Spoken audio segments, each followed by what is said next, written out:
The topic is Dr. Martin Luther King at the 21st Century, and the guest is Dr. Baldwin from Vanderbilt University and one of the preeminent Martin Luther King scholars of our period. And of course, Dr. Baldwin, let's continue our conversation dealing with Martin Luther King. I think you were talking about King's attitude toward poverty and yes, yes.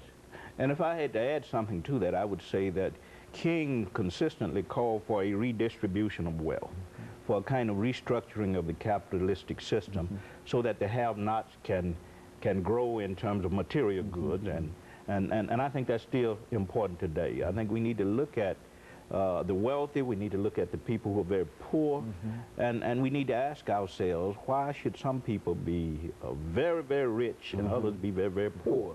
And I think we have to look at capitalism in a very critical way, is what Dr. King was about.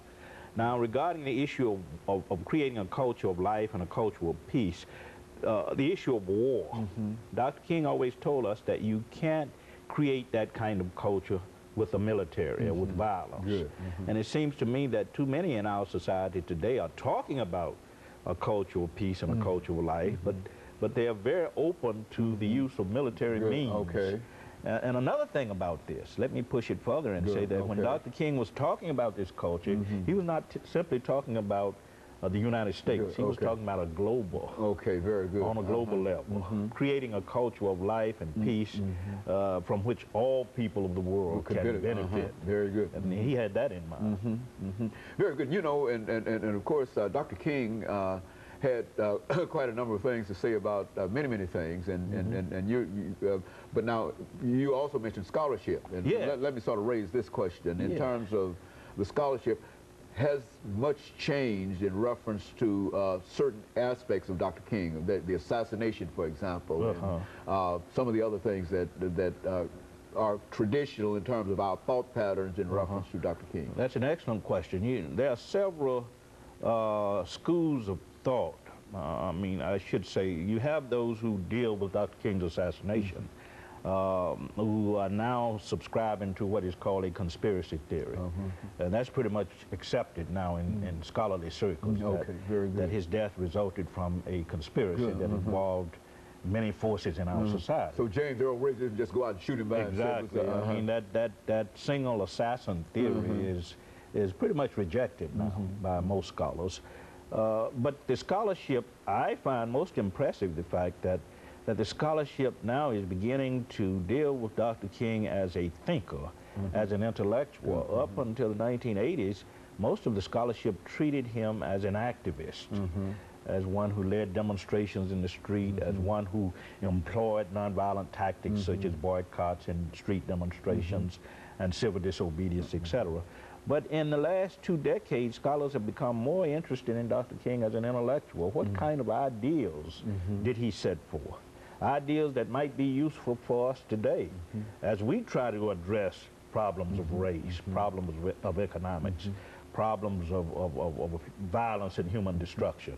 So the scholarship is moving in that direction. I think scholars are also beginning to see Dr. King as a world figure. Okay, good. And I think that's important because for too long we limited him to the American context. Almost to the South. That's right, and seeing him as a Southern black leader, as an American Gandhi.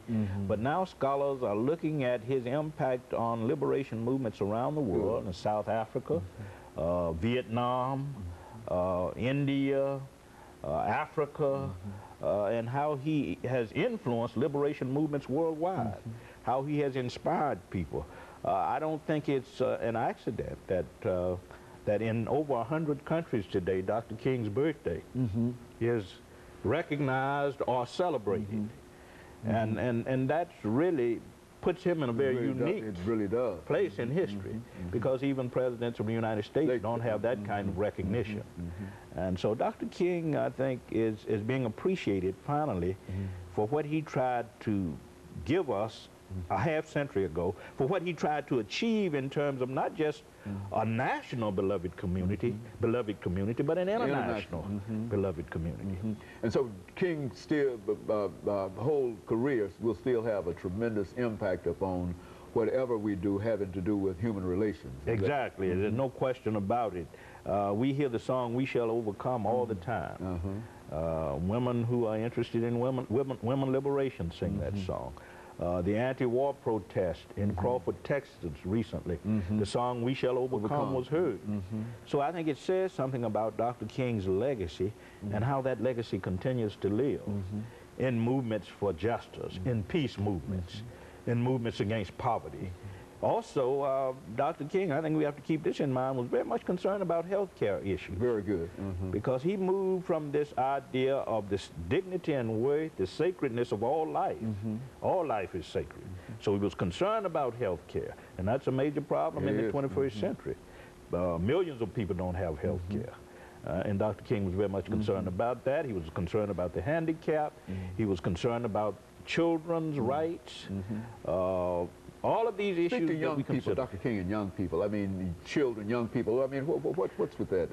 Unfortunately, scholars have not addressed that yet, but I've been going through some of his papers at the King Center, and I've gone to Boston University a number of times, and the letters he wrote to children are very impressive because he always challenged them not only to study, but to think ahead. To think in terms of what they wanted to become,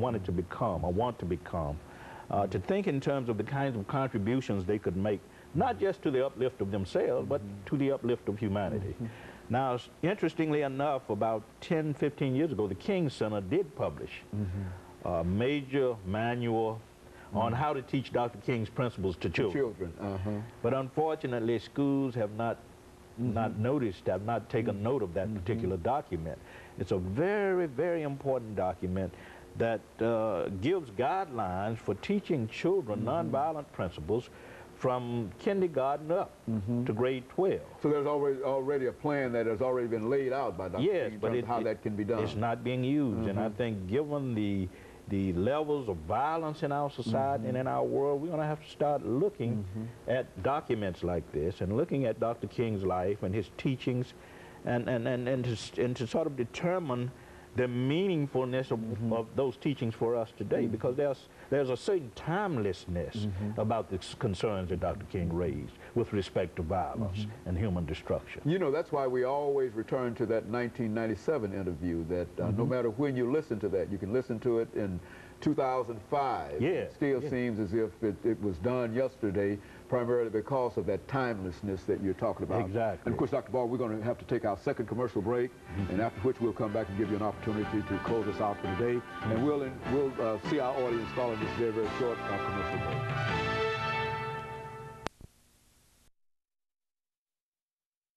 The topic is